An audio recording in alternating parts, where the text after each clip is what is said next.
Hey, Guru Nation, welcome back to this is already episode 90 of the podcast, Random Musings from the Clinical Trials Guru. This is Dan Sfera. This is also going to go on YouTube. Hello to everyone on YouTube. Make sure you go to the podcast and vice versa, right? Or don't, if you prefer one. Just stick with that one. Stick with what works, right?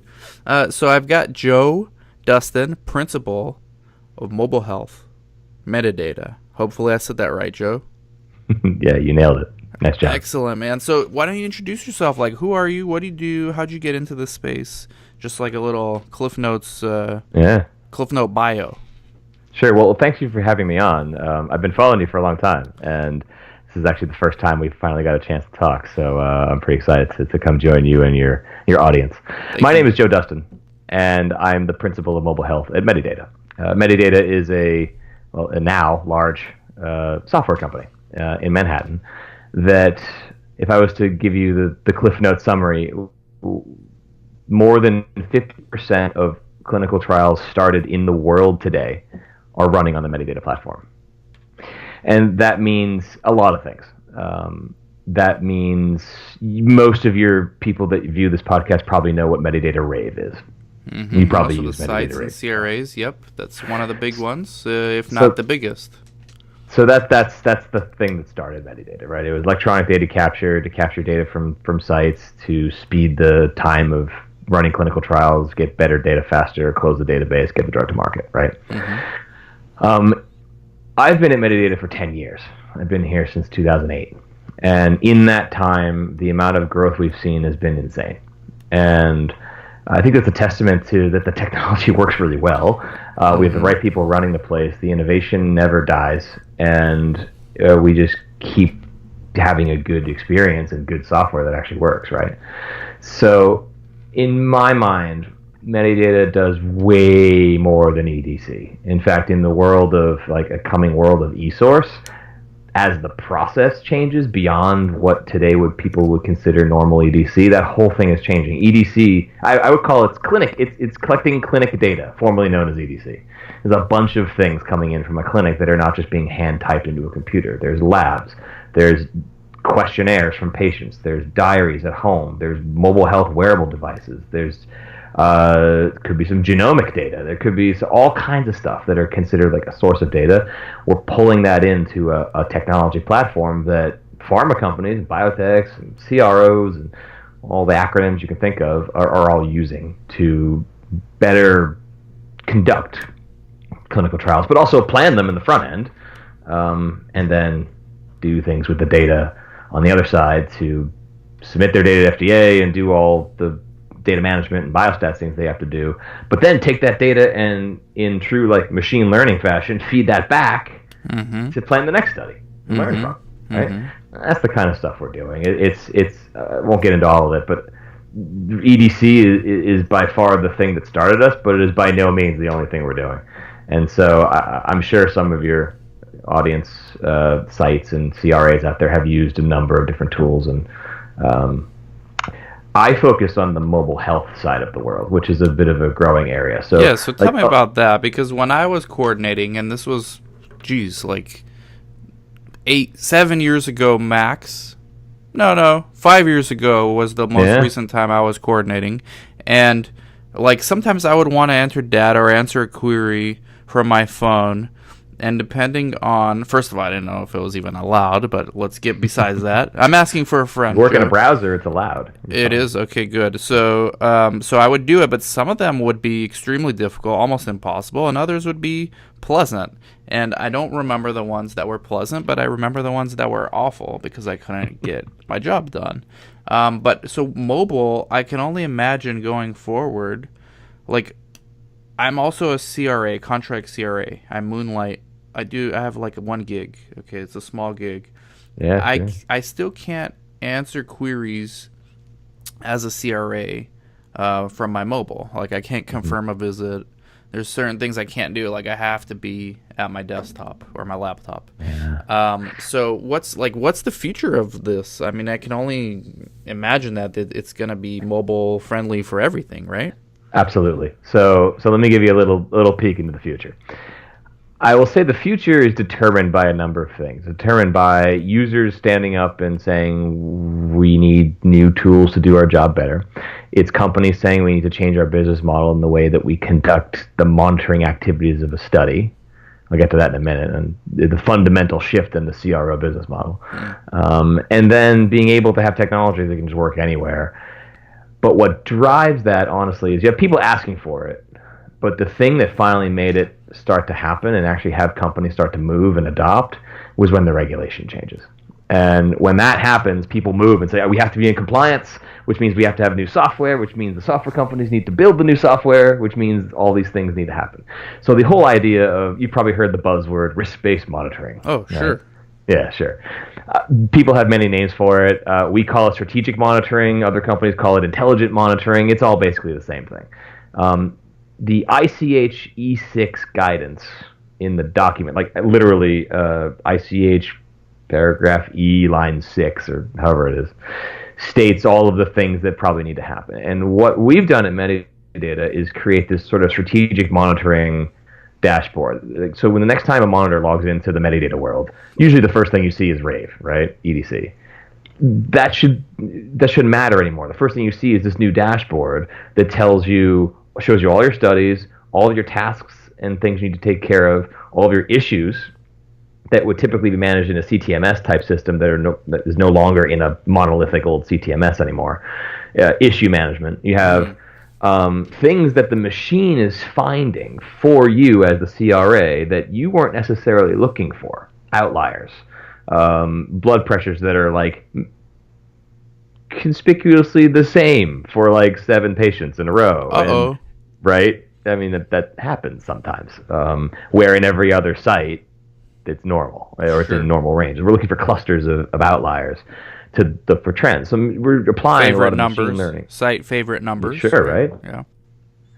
We're looking for, we're using machine learning to find outliers, to help CRAs remotely monitor sites before they get there. And they're not spending their time doing source data verification on paper. In fact, most of the paper is starting to go away. What they're doing is, before they get to the visit, they're looking at what's happening at the site, looking at the quality, looking at the risks, tracking their issues, and having a better interface to do that, so that when they go there, they can do the checks they need to do and focus on the real. In some cases, CRAs are auditing the site in many cases, but they're really just checking for the clinical things, making sure the procedures are being followed, right? And so, in my mind, the future of monitoring is the technology will do a lot of the heavy lifting for you. You won't be sending armies of CRAs out every 6 weeks just because. You'll be able to look at data remotely because more of the data will be coming in remotely. This is as eSource sort of picks up too, right? Mm-hmm. There's nothing in the regulations that actually doesn't say that you can't enter your data directly into an EDC system without a binder, without a paper binder. Problem is that nobody does that. They think about it as a 5-day afterthought that they take all their papers and go into their data entry room, and you or someone on your staff ends up doing that, right? So you could, there's nothing against federal regulations to just enter all your data directly into the EDC. That's correct. Right? Okay, I did not know that. The key is that the interface needs to make sense for the way a site works, right? And so you have a number of companies out there, right? You have... Medidata's new version of Rave works great on a tablet. They call it Rave X, right? Mm-hmm. And that's kind of like a redesigned front end that really works great on a tablet. Companies like Clinical Inc. have a tablet. Have you used them before? Didn't they get acquired by DrugDev? I think they were using them. They did. I haven't heard that yet. Okay. We have used them. We actually have one study where we're using eSource right now, only for certain rating assessments. So we keep hearing about it, but we're actually still seeing most of our studies as paper. But I actually enjoy the eSource. I actually use it, so I'm one of the users. And at first, I was a little resistant to it, but it's you forget that you're using it sometimes, and it also helps sites remain compliant to the protocol. So it doesn't allow for backdating, so some sites might not like it, but that's just the way it's going to be. I mean, yeah, you shouldn't be doing that anyways, and this is just the way it's going to be. But we're going to get into a lot of the pros and cons from the site's perspective and from the CRA's perspective in this interview. So yeah, I do want to talk about some of those real issues. You said that you don't really you forget you're using it. That's because the user experience is good, right? That's right. When you actually have it. So the thing that like EDC on a tablet sometimes isn't enough, right? It can work better on a tablet, and I think that companies are getting there. Clinical Ink did it almost looks like the binder, but on a tablet, right? And still maintaining the old paper process in a way, but it's electronic, and you can write notes all over the place, and that's cool. I don't know if going back to the paradigm of paper on a tablet is the right thing, but I've heard sites like it, which is kind of cool, right? And so that data can flow into a bigger system as well, because once you capture that e-source data, then what? Where does it go? Right. Where does e-source data go to thrive? Because metadata is more than EDC, it comes to us. It eventually comes to us, or it goes to some data warehouse somewhere, right? It's just big data at this point. Metadata is, like the name suggests, Well, it's data. clinic data. It's clinic data. Mm-hmm. Except that they could be doing the workflow in a different way. So I like the idea of having a tablet that almost kind of looks like you're charting workflow. I also like the idea of having a different kind of system that doesn't use a stylus and doesn't use handwriting recognition and uses like more of an EDC type system that makes it easier to enter data, because the goal is the same. But I think what I've seen is that eSource works really well depending on the type of site. So if a site already has an EMR, electronic medical record, many times they don't want another tool. They don't want EDC. They don't want another eSource thing showing up on their front door. They want to just use the EMR. And that's mostly in like oncology studies or any of those types of studies where you're in a hospital or a clinic. But if and you're the in a medication list is like 100 meds, and you don't want to just manually type those back into an EDC. And so you're in your history is a mile long, and you have like and all this stuff that's already there: demographics, medical history, vital signs, labs, and meds. Right, all that stuff you just suck it into a system. And so people are doing that today. We're doing that as well. Definitely not on the mainstream, but we are doing that. I think some of the EMRs have finally started to turn a corner where the standards are a bit more stable and people are actually using them. So you can actually get your data out of your EMR. I mean, you live in outside of LA, so can you get your own data from your own doctor today? No. Neither can I. Yeah. I can get my lab sometimes. I go to like this small private lab, and I'm able to sometimes get my lab results, but usually not. Like when I went to Quest, I couldn't get that. And so how do people think that we're going to be able to crack the EMR integration into research if you can't even get your own data from your own doctor, right? And so it's slowly happening. It's getting better, and there are people working on this. I've been in a number of meetings. My colleagues have been in a number of conferences, and we're doing actual projects with actual pharma companies that are doing this across. They're starting in health systems that all have a single EMR, like you go to Partners or Kaiser or Geisinger or all of these like types of. They all have a network of sites. Right, and they all use the same system. So that's kind of the first place I see people starting. But that would make the most sense. It's another e-source, right? Mm-hmm. So EHR is e-source data. Direct data capture into a system, that's e-source. So direct data entry into some system. It could be it all depends on what the front end looks like. Sure. That's really what it's all about. Is a front end that makes sense for what you're doing in a clinic. ePro, mobile health, these types of things are all e-source. Yeah, patient-reported outcomes, right? So we'll get into patient centricity, but pros and cons. This is real-world stuff. I just got off the phone right before our interview with a client in Florida, okay? And they are learning EDC. So what we do, shameless plug, we help people who want to start their own research clinics do just that, right? We'll get you studies. We'll negotiate the budgets. We'll do your source docs. We'll help you with your SOPs. We'll help you find PIs. But then once you start getting your studies, then we help you manage your operations. And this client has been with us for about a year, is figuring out the EDC stuff, right? So he's asking, hey, how quickly shall data be entered? Like, how fast do I need to respond to queries? And I tell him, okay, from a payments perspective, you want to get the data in as quickly as possible, because that usually triggers a payment, right? A monitor can't confirm it. However, there is a deeper, there are levels to this, okay? So it's not enough to just do the bare minimum to get paid. You have to pay attention to the fact that sponsors, CROs, are tracking everything you do. I have one site. We are one of the top enrollers in a very difficult to enroll study, all right? One of probably top 3 enrollers, randomized, all that stuff. We are like bottom 3 in query responsiveness. So we were put on a screening hold. And the sponsor actually needs us to continue enrolling, but they want us to get our act together. So they put us on a screening hold. And so imagine if you're not one of the top enrolling sites. Like, let's say you're one of the bottom enrolling sites and you're a bottom performing site, you're going to get dropped. And you're probably not going to get asked to do future studies. So pay attention to these things, because big data, this is great. It helps make trials more efficient, hopefully, but you're being tracked. And if you can't adapt to this new way of doing things in 2018 and going forward, someone else will, and that's going to cut you out, and that's obviously not where anyone wants to be. You couldn't be more accurate. Sponsors track everything. Everything. Big Brother is watching. And at Medidata, I can tell you everything about how sites operate. I can tell you those are the things I can tell you. The clients, sponsors, pharma, whatever you want to call them, subscribe to software that runs their studies. We're one of them, right? And because they run their studies in that software, they have access to various types of insights and analytics that give them operational data on everything. Now, the usual stuff they're tracking is study build time to first patient in, how long it take to build the study. How long is it first patient in to last patient out? How long did the study go on? Last patient out to database lock is a big one. Like, when was the last patient last visit? How long did it take us to get all the data cleaned up and ready for analysis? Last patient into database lock, you said? Yeah. And that's usually something that in the old days of, like, the old pre-EDC in the paper world, it was a month, 2 months. Right now, it's weeks or days. Right. Over the majority. Right. Some people can do it faster. Even can do it in a day. Right. I've seen it in 24 hours. But you're cleaning the data along the way. Right.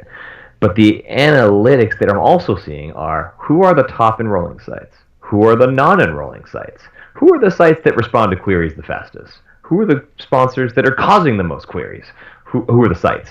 Who are the sites that are, here's even more, we're collecting so much clinical, operational, and financial data on studies.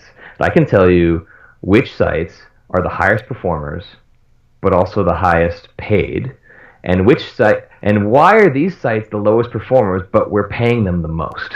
Why is that, right? Because we have all the grant data. Medidata owns something called the PICUS database. What is that called? The PICUS database. And database. I would think that most sites that you work with or whatnot, when they get grants from sponsors, they usually use a tool to determine what they call fair market value. And after the Sunshine Act came into play and sort of prevented people, the Sunshine Act came into play to prevent, like, pharma reps from taking doctors to the World Series so they can prescribe drugs. That's really why it came around. Yeah, pretty much. But it also affected, like, I literally can't give someone a pen without them documented it in some cases, right? I think it's like a $20 after 20, like, they got to document it. But they also need to make sure that people aren't overpaying sites and also not underpaying sites, right?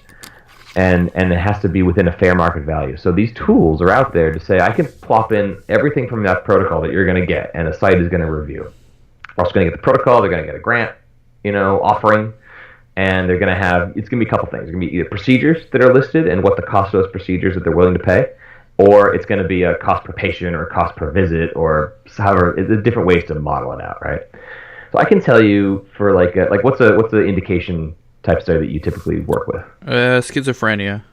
All right, so like a phase 2 schizophrenia study in the U.S., more specifically in the L.A. area, typically for this type of study with these procedures would cost this on the 25th, 50th, and 75th percentile. So a sponsor has this data, and they use that to go out and make an offering to a site, and they give you either a spreadsheet or they give you online access to a portal where they have everything all right there, and you can respond and either like change things or change the overhead, and the usual stuff is there, and then it's tracked and measured against the benchmark. And they have a range that they'll be able to like change in, right? They have a negotiation range, and they have a range they'll never go over. And so these tools are used typically, what I typically see, honestly, especially if it's a competitive enrollment scenario, which might not be schizophrenia, but other scenarios. Oh, they are, yeah. They are? Mm-hmm. I hear clients, I just want to pay sites at the highest level that's fair and allowed, and tell them that I'm using tools to determine fair market value, which, by the way, is our tools based on actual negotiated data. So this isn't like algorithmically defined, or it's like actual data that was signed on the dotted line and put back into the database. I'd rather pay you at the highest level and then just have one round of negotiation, because the biggest cause of clinical trial delays is contract negotiations. Mm-hmm. They want to stop it. And so they use these tools to help speed the process along. They're not trying to lowball anyone. They're not trying to underpay you for your services. They're trying to pay you fairly, but they're also tracking everything So about are you you. telling me? to So you're measure telling me quality. that? They're going to pay for quality in the future. So are you telling me that they have a predetermined range for different site metrics from prior studies? Yeah, they do. So that's how they give their initial offerings, is based on the data they're able to get from that investigator. And if it's a research naive investigator, then they probably have like a range for that one, right? And some of the data is based on, like, they'll also have the data they paid your site in the past, and if they have no data on your site, they have what sites like you in this indication, in this location. Okay. All the way. I can go all the way down to the individual site level, but in some cases, it's just the region, the metro region, like LA area, San Francisco area, or California, or the United States, or Romania, or Sure. UK. Or, Yep. Yeah. So it's a lot of that. Okay. And that's.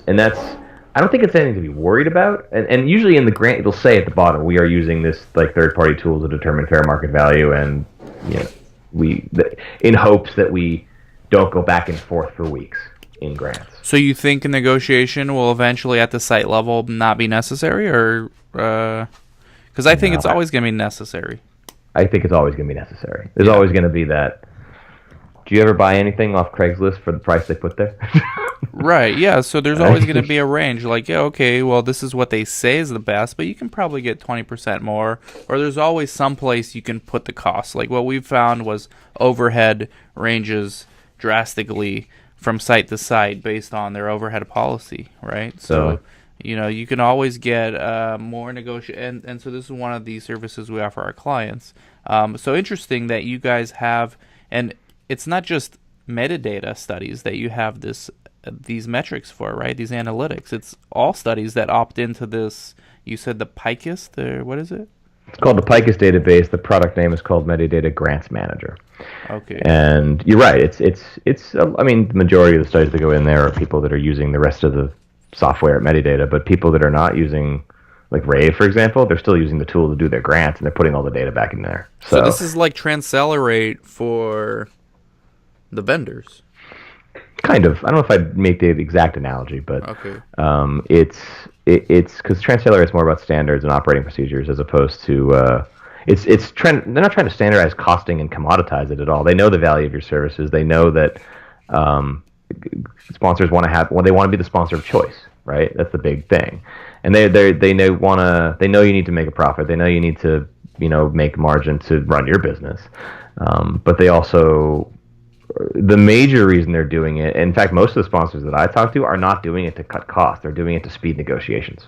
Okay. That's the main reason. They just don't want it. Every time they delay something, it just further extends the time their trial's on and the time a competitor could get their drug approved first. It's those CROs that are trying to cut costs, Joe. No comment. They are trying to cut costs sometimes. What's interesting about, and talk about how CROs need to cut costs and just becoming more efficient in general. Right. Mm-hmm. So I, as a technology company, have technology to make a company like a CRO more efficient. What they need to do is take that and change their process. And in some cases, some of their costs will go down. In many cases, their costs should go way down, but their margins could actually get bigger. Right. Which, in theory, if they reduce their costs, they could become more competitive. It's just a matter of how much they implement. I'll give you an example. Going back to your the whole negotiation thing. Once that grant is accepted and we have a negotiation done, that gets sent to the system and starts automating the payments to you, right? What's the number one frustration in clinical trials for you? Slow payments, actually.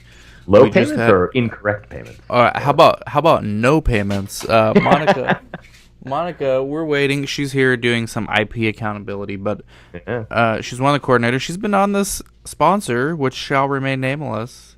And in this case, a sponsor, a big one, for months now. Okay, and so zero is our issue. So there could always be better ways of doing things when it comes to payments. Usually you can blame the CROs, but not always. Sometimes the sponsors are inefficient. Yeah, I definitely don't always blame the CROs. I blame the process.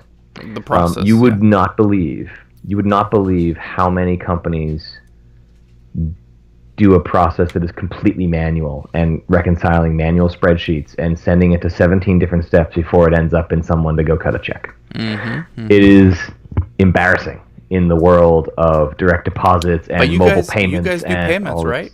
We do. We do. Medidata. Yeah, I'm talking to Medidata. They do payments. You guys in drug dev, I've noticed, do payments. So you guys, when did you guys get into payments, site payments? It's probably been 3 years ago, maybe more. And what's the feedback? Actually, probably 4 years ago. People like getting paid on time. Do we get paid on time from Medidata? I don't think you would know. You wouldn't know it's us. It would be. Okay. Okay. So it doesn't actually come in a Medidata. Okay. Because from drug dev, they do. They come in a drug dev check. Yeah, it might have a logo on there. We probably would actually put it would be branded to whoever's actually your contract. So white labeled. Yeah, it'll be white labeled. Sure. Okay. Interesting. But the payment module is set up so so you set up your budget, right? You negotiate the contract. You set up the payment system and attach it to your EDC, and as you're entering data faster, you're getting paid faster because you're triggering events at like visit completed. And if a monitor comes in and they're using newer strategic monitoring options to make their job more efficient, then they're closing out visits faster, which means usually the checks get cut after their visits are closed out. Correct. And for using eSource to get the data in there faster, there's no 5-day delay to get the data in the first place, which means the monitor can do that. You see how this is snowballing? Yes, it's all snowball. So that's the pros. Faster payments, more efficient, like I guess a little more streamlined for the site and the CRA. The cons, you better keep up with this or you're going to get left out. Like, you might not be in business much longer. And that's actually a serious conversation I had to have with one of my own sites. They're used to doing things the old way of, this should be entered in 3 days, but sponsors usually allow 5. No, that's not the case anymore. They want it within 1 day now, 2 days max. So you have to adapt or that's it, right? And that's the way it is in every industry. I'll also throw your sites a little bit of a bone, too, because if the technology they're given sucks. It does. In that case, it does suck. Yeah. And they can't do their job fast without putting a lot of resources and time and brain power into it. It should just be easy. If it's not easy, then doing it in a day is really hard. It's not easy. It's not metadata. Let's put it that way. Thank you. Yeah. Yeah, metadata is like, even I've told people, I have no relationship with metadata, but they're one of the best. You guys in Bioclinica, from my experiences, and if you ask most of my coordinators, that's what they prefer. But yeah, in this case, it's not. They're using multiple vendors for different things, and one query causes like 10 more, and it's a chain reaction. And then the coordinator gets frustrated because they have 10 more patients to see, and they don't have time for that. And they just start snowballing, like you said, snowballing earlier. Well, this is also snowballing, and it's it produces negative outcomes for us. But we still have to improve. I mean, we have to react to what the market gives us, and that's what we have. So those are some of my thoughts on the trends of what's happening, like under the covers in clinical trials and technology. That there's, we're trying to give better technology to the end users, the sites, the people that are actually seeing patients, so that people in the back end, pharma, CROs, can run their operations more efficiently and get their. It's really all about speed and operational efficiency. So the process needs to change. I just started investing in cryptocurrencies. Okay, so I'm like all into this now. How soon can I negotiate to be paid in Bitcoin? How soon? How far away are we from that? I don't know. I just found out what a Bitcoin really. I just found out what the whole blockchain thing was about a week or two ago. That's pretty cool.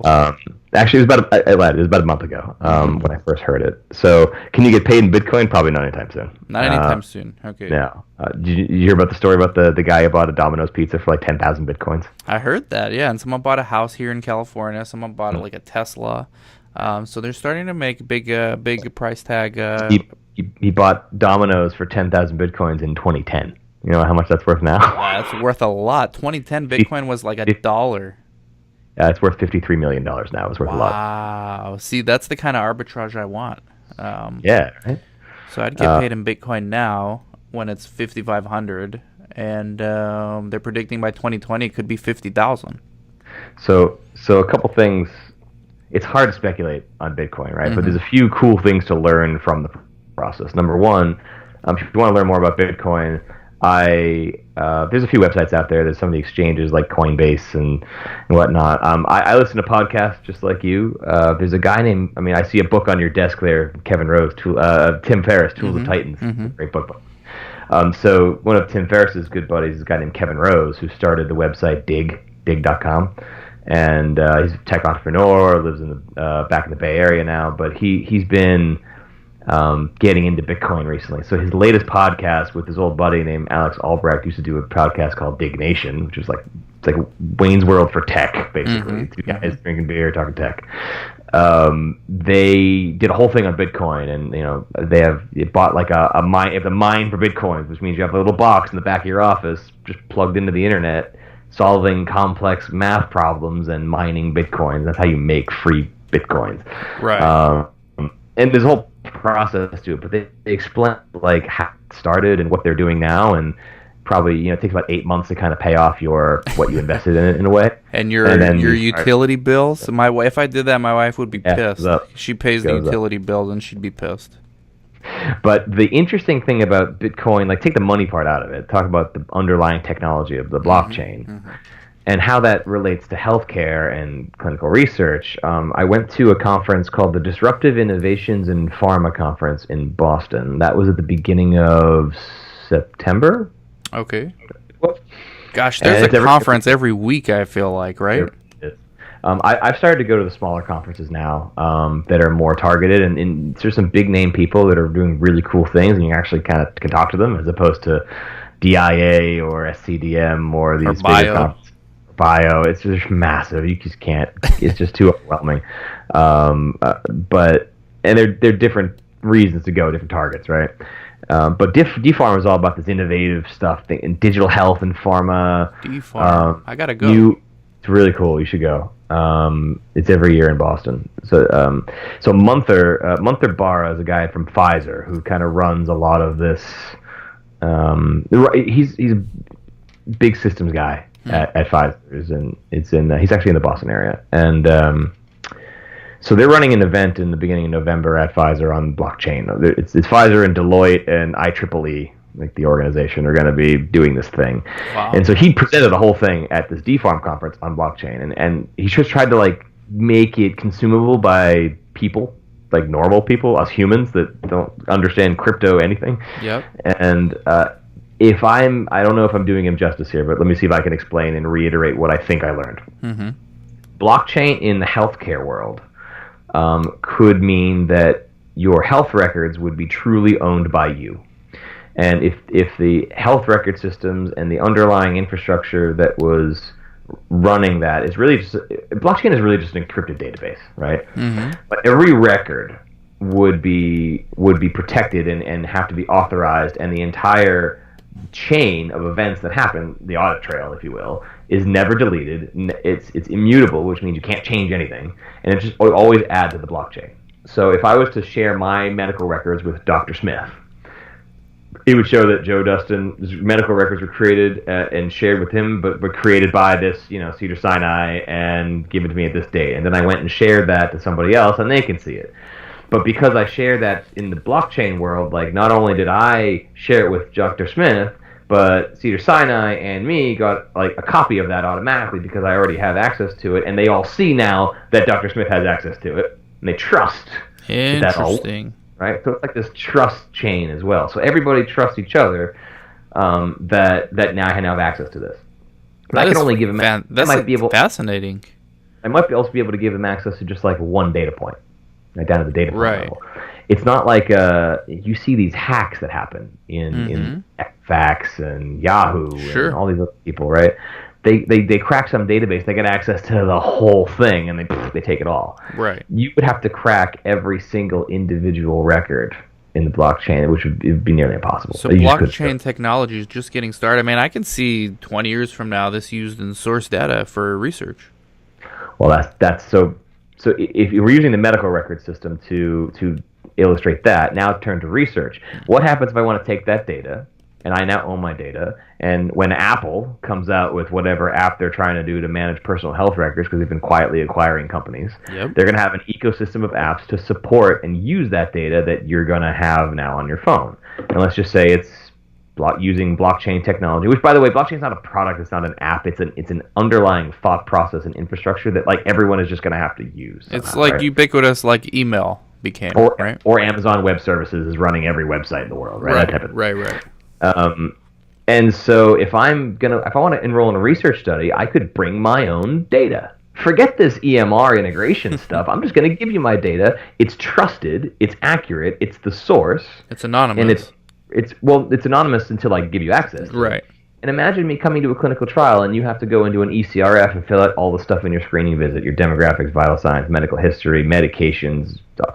What if I could bring all that with me and click a couple buttons and give you access, and it just fills in that stuff up for you? You didn't have to integrate to a medical record in your hospital. I just brought my own data with me, but it's trusted data because it was encrypted on the blockchain.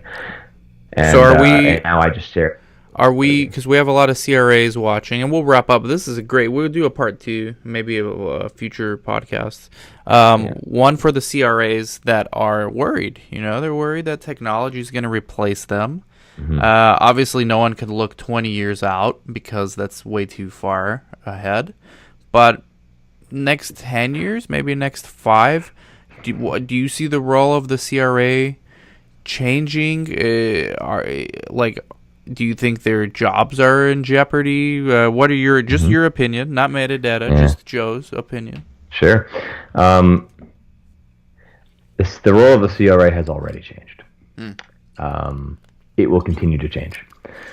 Just like I see, I can give an ePro app to a patient on their own phone, and they can fill out data every day about how they feel. They can come into the clinic and fill out that data, and it gets into one place. And that makes a monitor's job easier to look at data in near real time. None of this delay of waiting for data. None of this SDV at the clinic. Their job is not an auditor anymore, right? Which in many cases kind of was, and nobody liked doing that. Nobody liked going into the back records room where you stick them in the most uncomfortable room possible, right? And doing binder reviews and source data. Nobody likes doing that. The role of a CRA is absolutely going to change. It's going to be using data that is presented to you in a much easier way. You don't necessarily have to be a technical person. This will become as ubiquitous as you having to use Microsoft Word for your job, right? Right. You have to use a system that gives you the data to be able to make decisions and do your job. But your job is no longer doing the manual work that machines can now do. Yeah. And so if you are a CRA that's been in the business for 20 years, your job is changing. Yeah. If you are a CRA that's now getting into the role, you need to find a company that is forward-looking to fundamentally turn you into a value-add resource that's not only the primary contact for the site, but also putting you into a job role that you'll actually want to keep. You know how much turnover there is in CRAs? I'm sure you have. Yeah, like every 6 months they go somewhere else. It's because nobody likes doing the job. It's tough. It's a hard job because it could be made easier. I firmly believe that technology, used properly with a great user experience and data at your fingertips, will allow you to not only do your job better, it changes what your job is, and it allows you to be more efficient. You'll probably be able to handle way more studies as one person, as a CRA, using the data that allows you to see things without having to travel and be on site, right? You'll be able to predict issues faster. Machine learning will kick in and help you do your job and find needles in the haystack. And if you're going to go work for a company, you better see that their technology is either at least on the road to going there or already there. Because if they are not, you're not going to have a good time working there. It's going to be frustrating. You're not going to have a job at some point. And it will eventually become redundant. But I don't think the CRA role will not be eliminated. It is fundamentally going to change. I don't think they're going to lay off an army of CRAs. I think they're just going to be able to do more. More studies. The capacity of a CRO will be able to increase without massively increasing headcount. So I don't think people's jobs are in jeopardy, but they need to be able to be adaptable to the coming tide and change, and technology will help do that. And if it goes well, the technology should be welcomed and easy to use, like a delight to use. Like remember years ago, we kind of come full circle in a way. The technology, when you went to work in the 90s, and by the way, I was still in college in the 90s, so, you went to work and people were using archaic systems. And some of my colleagues tell me horror stories of the old days of using God knows whatever system that was only tied to Internet Explorer 6, and you could not upgrade any browsers. I have pharma companies that were on Office 97 until 2008. Wow. So things like that, and then you went home and you had like AOL and really cool internet tools, and the technology was way better at home than at work. Why can't the technology at work be as good as the stuff you use at home with the new apps that are coming out and releasing new features New every tools, quarter? yeah. We started Right? using Slack internally for our sites and our CRO, and it's amazing. And HIPAA compliant. I mean, they made everything that we needed it to be. And there's other more formal ones like Intralinks Via, which is one that we use for our academy, and virtual workspaces. Are you guys into virtual workspaces at all? Not in the same way as Intralinks is. I think that there have been companies that have integrated some of our tools with the virtual workspaces. We do have a regulated content management and basically an electronic trial master file, ETMF, so sites can upload documents and things like that in that particular space, and that plugs into a view that all the monitors can see, and ticking off all your documents that you need to start the study, things like that, startup type stuff. Good chat, Joe. We're gonna do it again. Where can people find you? So you can follow me on Twitter. My handle is @eClinical. I'll put it Pretty underneath simple. the video, and he's also on LinkedIn, and he goes to every conference. I mean, how often are you out? Like, you're out every week. I'm on the road quite a bit. I'm probably I do speak at probably 3 or 4 conferences a year, and I have lately been speaking on a lot of topics around mobile health and the future of, like, what does patient centricity really mean in the clinical trial? Yeah, what is? I mean, we get into that next time, but shouldn't it have always been patient centric? Like, I don't get that buzzword. Or like, capturing real world evidence in a real world evidence trial, also known as life. Right, exactly. In my world, I'll be successful if going to these conferences will be worth it, and doing the work that I do, which by the way is super fun every day. So Medidata is just an awesome culture. It's really fun. I'll be happy when we stop calling it digital health and just call it health. So we're getting there. And then I'm looking forward to getting paid in Bitcoin. Sending some Bitcoin for sure. Thank you, Joe. Thank you, everyone, for listening and watching. And this is Dan from the clinicaltrialsguru.com. Take care.